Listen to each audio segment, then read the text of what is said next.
Today we continue our series of discussion about the Wizard of Oz. And I want to talk to you today about a couple of themes that are in there. One is courage, or finding your inner strength, whatever it is, whether it's brains or feeling or courage. This is what the Wizard of Oz is inviting us to do as well.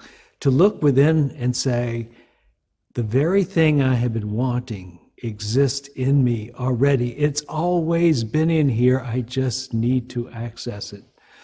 And the way we access it is by our actions.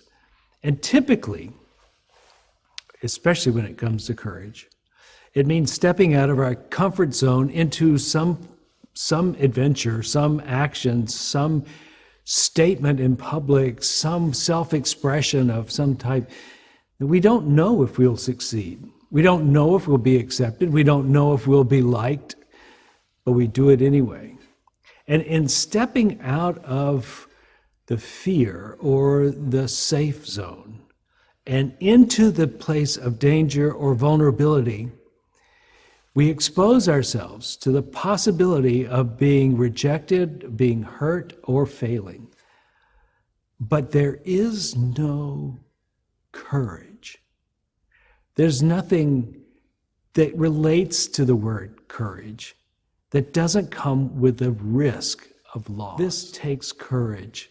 It takes the heart willing to put itself out there, to strip itself of its protection, to be vulnerable to another, to love.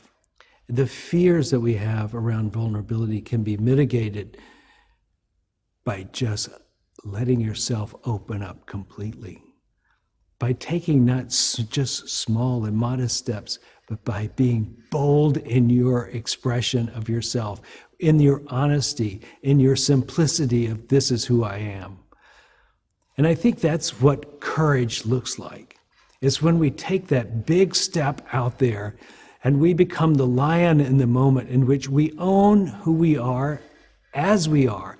And even though we might have fears about our inadequacy, or we may not feel like we're worthy, of course, you and everybody else in the world has those feelings. Many of them are hidden from some people, but all of us have them. We are born with them, and we can diminish them by tremendous amounts by taking the chance to be vulnerable, stepping out into the world, being a lion in your life, by expressing your heart's desires, your ambitions, your thoughts, your mere presence sometimes, and especially when we choose to expose ourselves to love. At times you will be bruised, at times you'll be rejected, at times people will not see you for who you are trying to be.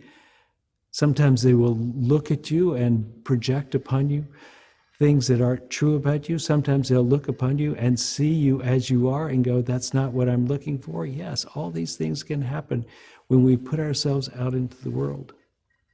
But that is something we must do if we wish to belong, if we wish to express ourselves, if we wish to really love. Moments of daring that are met with success increase your fearlessness, because the whole process of opening to your higher self and to the community at large is inhibited when we are overly concerned about our safety and therefore too afraid.